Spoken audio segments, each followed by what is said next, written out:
'Tis the season of gratitude, and I have to reflect on something major that happened this year, and that was the Monthly Giving Summit.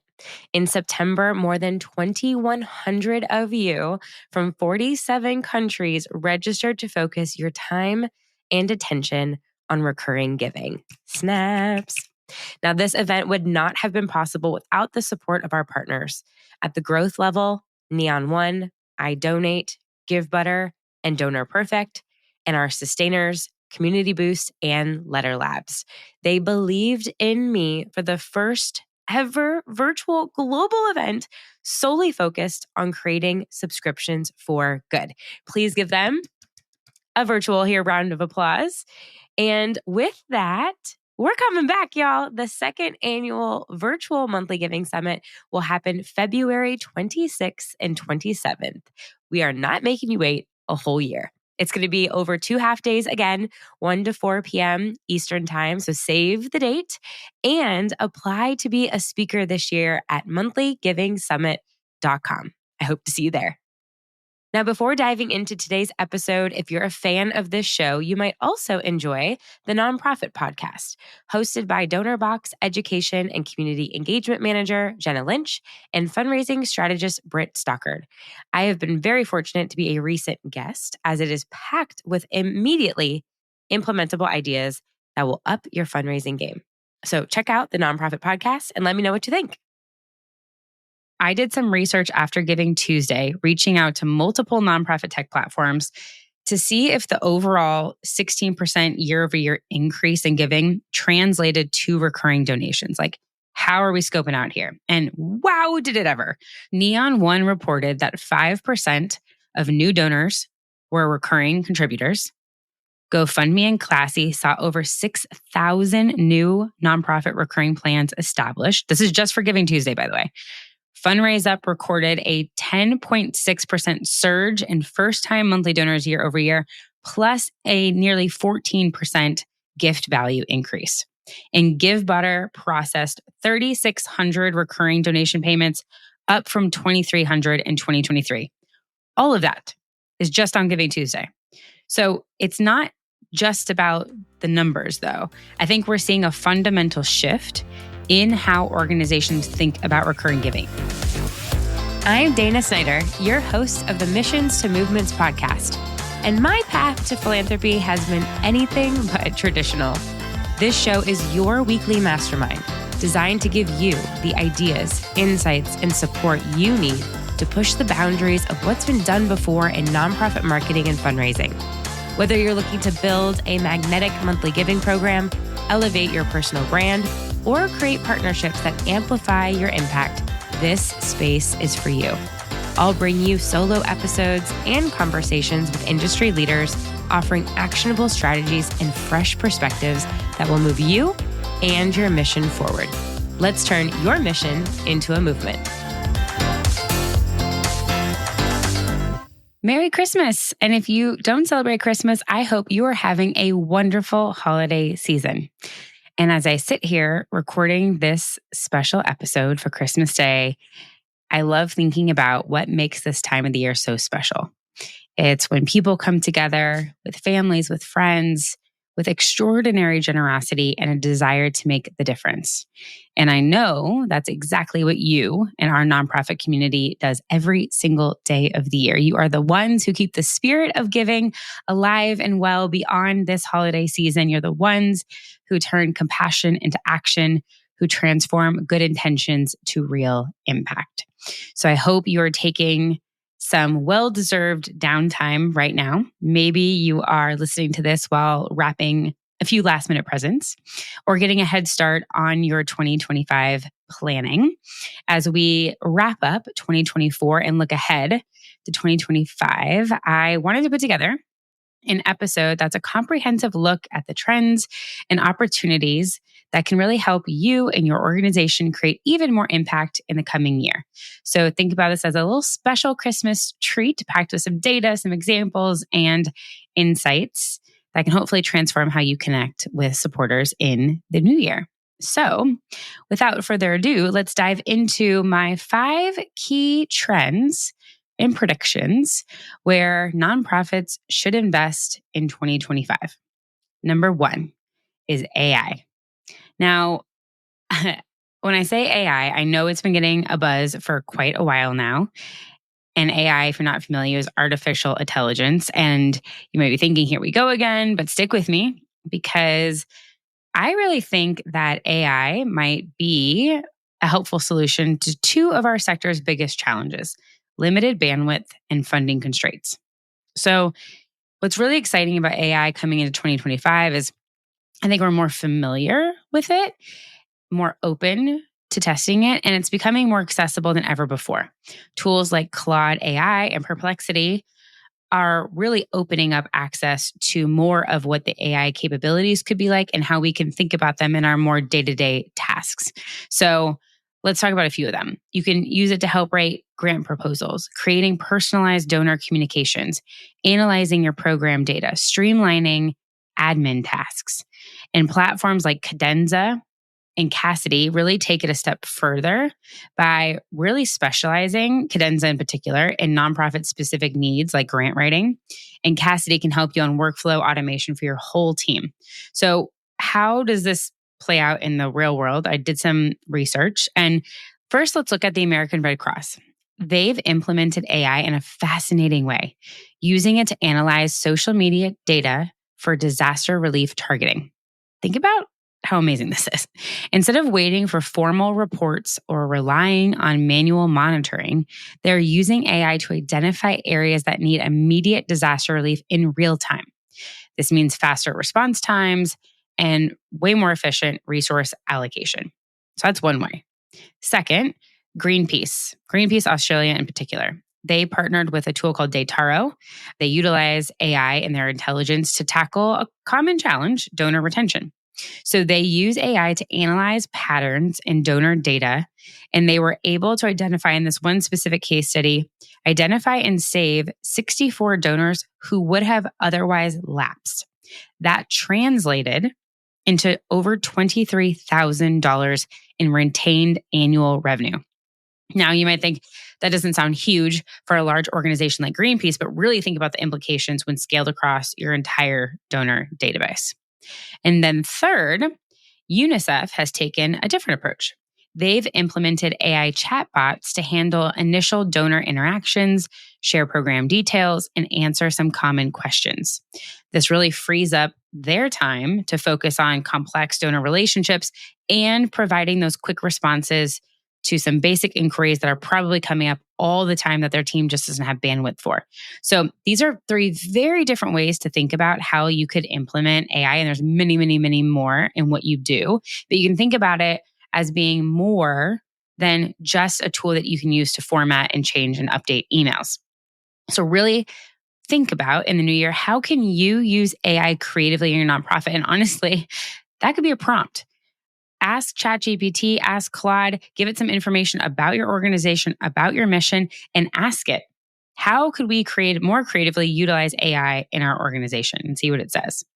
And for fun, during the holidays, something that I've recently done is I love sending out interactive holiday cards. So 2 years ago, I had a card where people could write in their word of the year. Last year, it was a card that had 4 ornaments on it where you could write in partners you'd want to work with, one partner for each of the ornaments. So I always wanted it to feel interactive and useful going into a new year. And this year has really been all about community. So I used Claude AI. I shared what I wanted to create. I wanted to create this like give, get experience that you might wish you have this at a conference. It's like, I just wish I knew exactly who to connect with based upon the challenges or the questions that I have, right? You might sit next to somebody at a table. If you don't happen to strike up conversation, maybe they're exactly the person that you needed to ask your question to, but you just didn't know it. So I wanted to create something like this for a holiday card.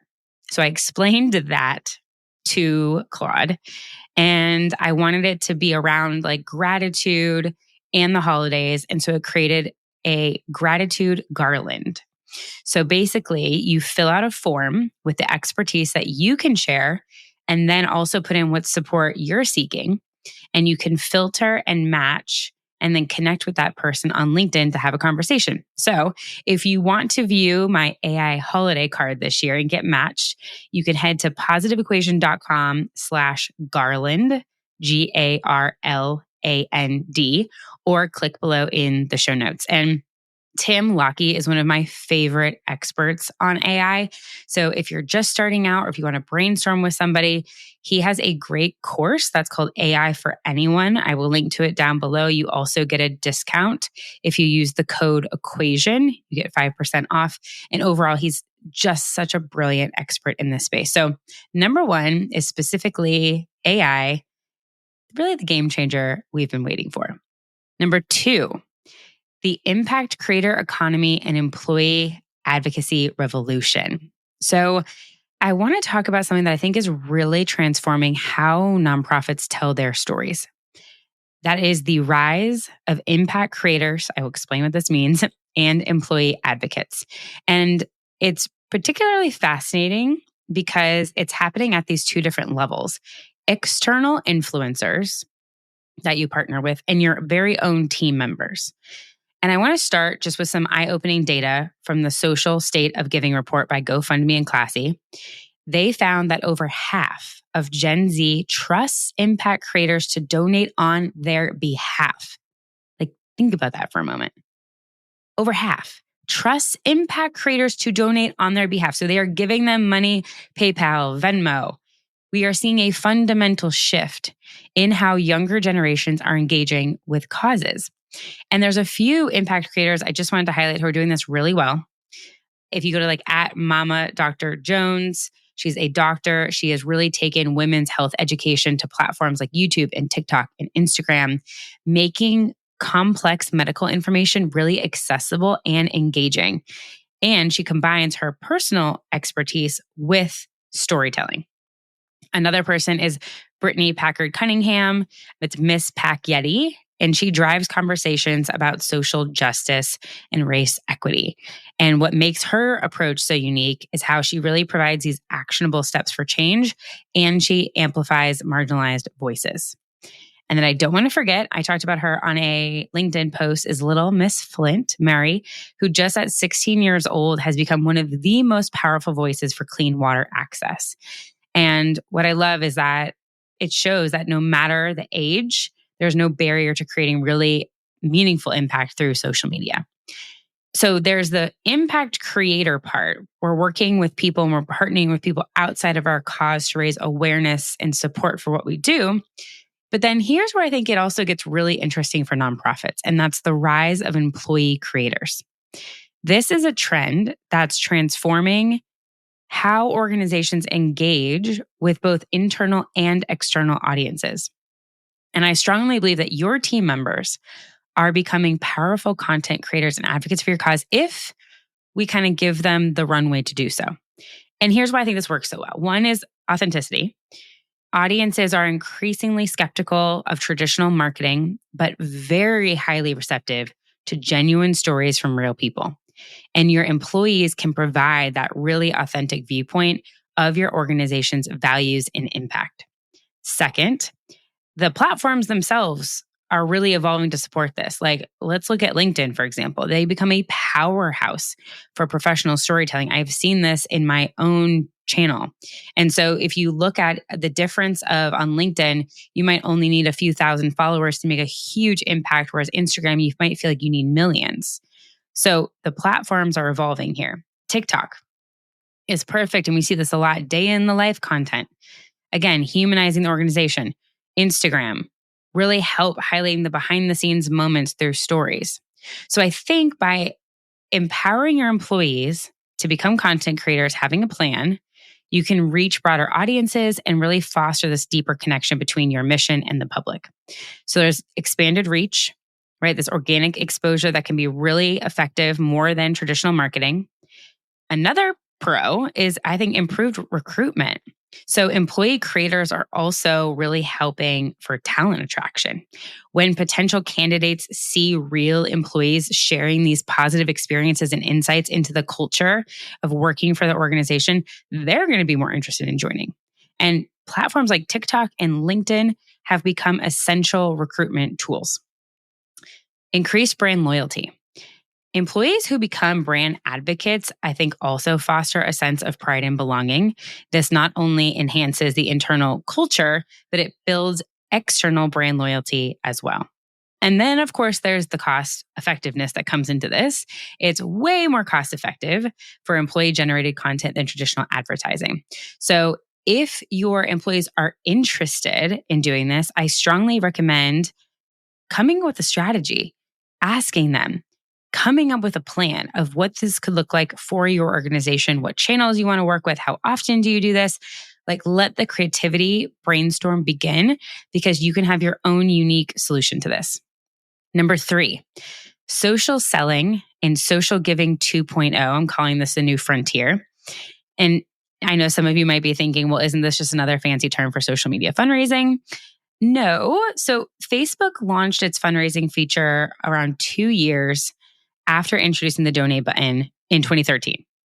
But the data that I'm seeing suggests we're entering a whole new era of what this social selling, social giving looks like. Check out these numbers. According to HubSpot, 87% of sellers confirm that social selling has been effective for their business. And here's what's pretty crazy too. Social commerce is projected to make up 6.6% of total e-com in the United States in 2024, this year, growing to $8.5 trillion by 2030. So you might be thinking, okay, great. How does this translate into us in nonprofits? And there's a recent development that I think signals where we're heading with this. GoFundMe and Meta just launched what they're calling a first-of-its-kind integration. And it's not just another donate button. It's really completely reimagining how nonprofits can raise funds through Instagram and Facebook. And here's what makes it special. You get dynamic metrics that update in real time, seamless donation processing, integrated data insights that help you understand and engage your donors better, and the ability to share campaigns across platforms effortlessly. And of course, the timing of this couldn't be better for when they released it, because look at what happened on Black Friday of this year. TikTok Shop, if you've ever shopped there, TikTok has a shop. It tripled its sales from the previous year, bringing in more than $100 million in just one day. If this doesn't show you how comfortable people are with social purchasing, I don't know what it is. And this is kind of like speaking to my own habits. I did some Instagram shopping of my own. And here's the additional part that kind of ties into what I was just saying about the impact creator space. 25% of social media users have bought something based on an influencer's recommendation. So think about this. If you combine this with what we just discussed earlier, you can see the potential for a completely new approach to fundraising on social. With impact creators, how the new generation is working and donating, the employee advocacy. Hope you see how this is all kind of flowing together, which leads me to 4, the evolution of recurring giving. Now, in my monthly giving Slack group, The Sustainers, there are more than 100 nonprofits that share tips and tools to scale their recurring giving programs. And as you might believe, the CRM and fundraising tool conversation comes up a lot. And one that always comes up in conversation is Bloomerang. So if you are in the market to be looking at a complete donor, volunteer, and fundraising management solution, head to bloomerang.co. They have a very intuitive platform that tracks engagement, provides powerful insights so that you can really focus on driving your mission forward.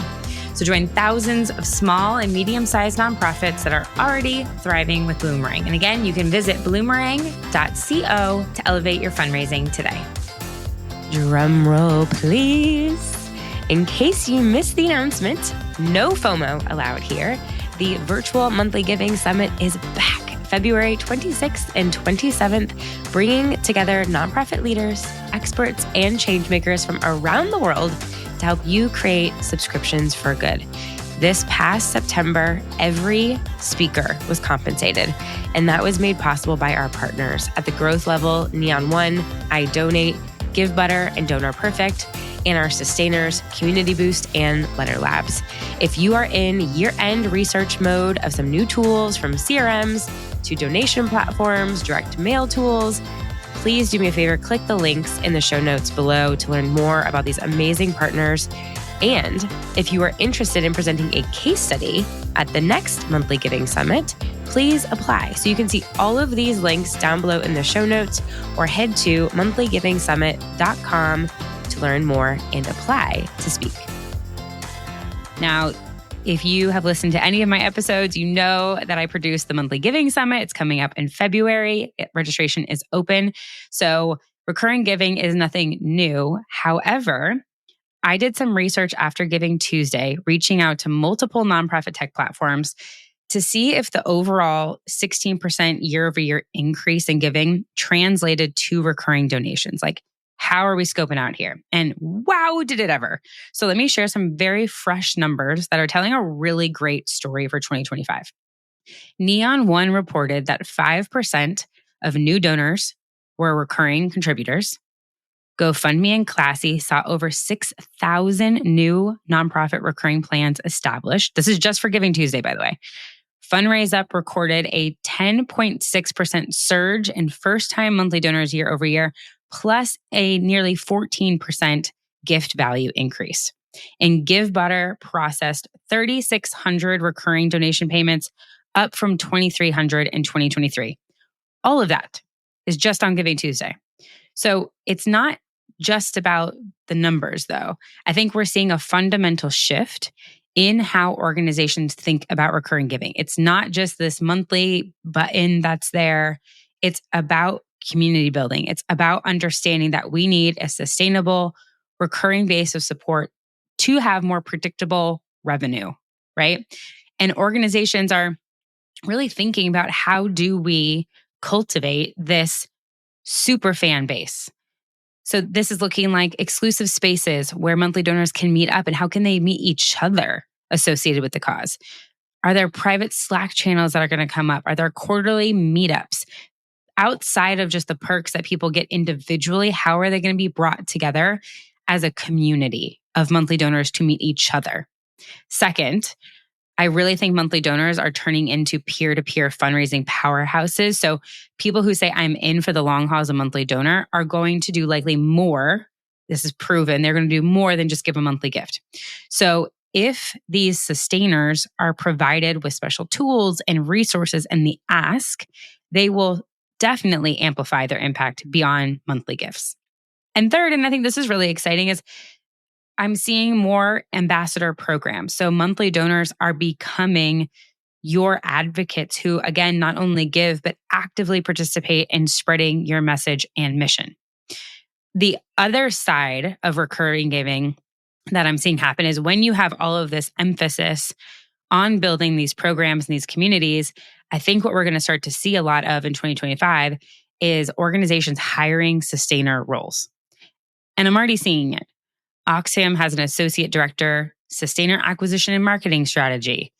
International Rescue Committee has an associate director, sustainer retention. So if you start to look on LinkedIn and you search sustainer or monthly giving, you're going to see these titles pop up.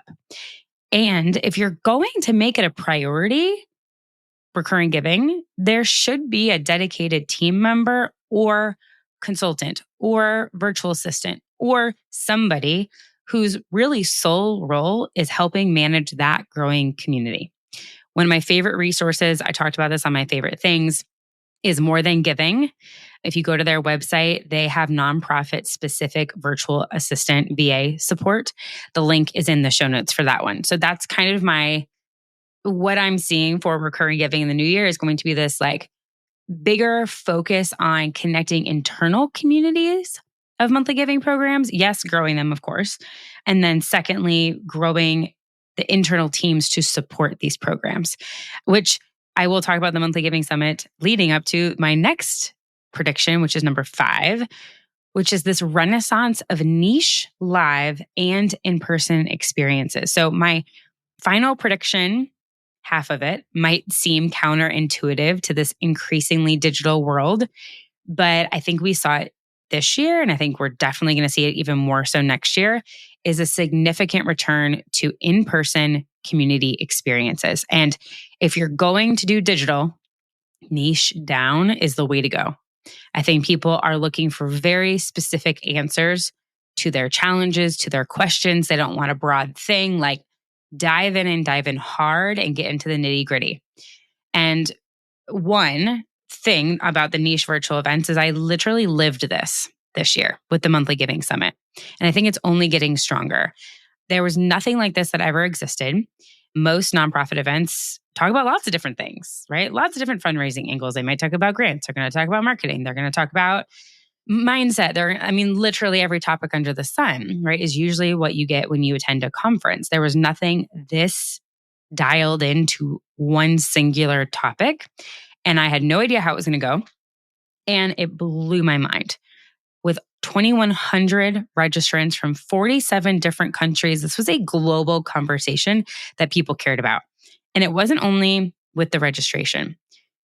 For a virtual event, we had a 60% show up rate, which is incredible. It was also the week of Labor Day week here in the United States. So that was tough, with Monday being a holiday. And we had the event on a Thursday, Friday. It's 1 to 4 p.m. Eastern Standard Time. It's going to be the same this year. So the event in total was 6 hours over 2 days. And the average person stayed for 4 hours and 30 minutes. Like, not only did people show up, but they stayed. And so I think there's something to this concept of doing a digital event, but really niching down and being very specific. If you're interested in attending the Monthly Giving Summit in 2025, which I hope you will, it's completely free online, February 26th and 27th. I will put the link in the show notes, or you can just go to monthlyGivingSummit.com to check it out. On the second side of this final prediction is the in-person experiences. And I think there will be these like small events where your monthly donors, I'm actually doing this in January at my house, where monthly donors, if you ask your monthly donors to do an event for you, like within their community with their friend group to raise awareness about the cause, like those type of events, I think there will be bringing together supporters. I think there's going to be these dinner events in local cities, like these smaller, intimate experiences. And I think there's something, I mentioned this in my book, there's going to be something around experiential things, especially for nonprofits, that it's very hard to grasp the impact if the work is being done, if the impact's being done outside of our country, or something that we're just not seeing. And so something that perfectly illustrates this is Charity Water's Experience Lab. It's absolutely brilliant. It's called the Experience Lab. And I think it's going to revolutionize how people connect and find out about their cause. So what they say on their website is, in just 60 minutes, they help visitors understand the reality that 703 million people face every day with the global water crisis. If you want to learn more, I'm going to put the link in the show notes. But if you go to charitywater.org/experience, you can learn more. And they have a ton of different like exhibits and things that you can touch and feel, and virtual reality and all these cool things in the exhibit that's based in Franklin, Tennessee, just outside of Nashville. Think about like the last time you visited a museum exhibit that truly moved you, when you didn't just learn about something, but you felt it. And I think that's what Charity Water is trying to create here. They're combining immersive storytelling, cutting edge technology, and these sensory rich exhibits to create an unforgettable experience. And what's cool is that now that they have this physical space, like think about school field trips and corporate events, and just like when people can like touch and like feel and associate things, the sensory, that just leaves such a stronger mark. So why this matters, I think, for all nonprofits is it creates an emotional connection that sometimes digital content alone just can't match. To the point I just mentioned, the field trips, corporate events, donor experiences is huge. 3, I think it can turn your supporters into true advocates, because now they've experienced your mission firsthand. And it can really bridge that gap between digital engagement and real world impact. So those are my top 5 predictions. Number 1 is really about AI and how you can utilize AI to really help with limited bandwidth and funding constraints, and even like reducing silos amongst your team. 2, the impact creator economy and employee advocacy retention. 3, social selling and social giving 2.0. 4, the evolution of recurring giving. And then lastly, number 5 is this renaissance of niche live and in-person events. So as we look ahead to the new year, I hope how I stated all of these is that all of these predictions, these trends are interconnected. AI gives you the bandwidth to create more meaningful human connections. Social selling and recurring giving programs really help build community. Your impact creators and employee advocates help tell your stories authentically. And in-person experiences or niche digital ones bring it all full circle. So I think the organizations that will really thrive in 2025 won't be the ones that chase every trend, but they will be the ones that really thoughtfully combine these elements in a way that amplifies their unique missions that resonates with your specific community. So I would love to hear your thoughts on these predictions. What trends are you seeing in your organization? How are you planning to adapt to make these changes? So please leave a review below or reach out to me on LinkedIn, Dana Snyder, to continue the conversation. And with that, Merry, Merry, Merry Christmas, and I will see you in the new year. Thank you so much for tuning into today's episode of Missions to Movements. If you enjoyed our conversation and found it helpful, I would love for you to take a moment to leave a review wherever you're listening. Your feedback helps us reach more changemakers like you and continue bringing impactful stories and strategies to the show. Don't forget to hit that subscribe button too, so you'll never miss an episode. And until next time, keep turning your mission into a movement.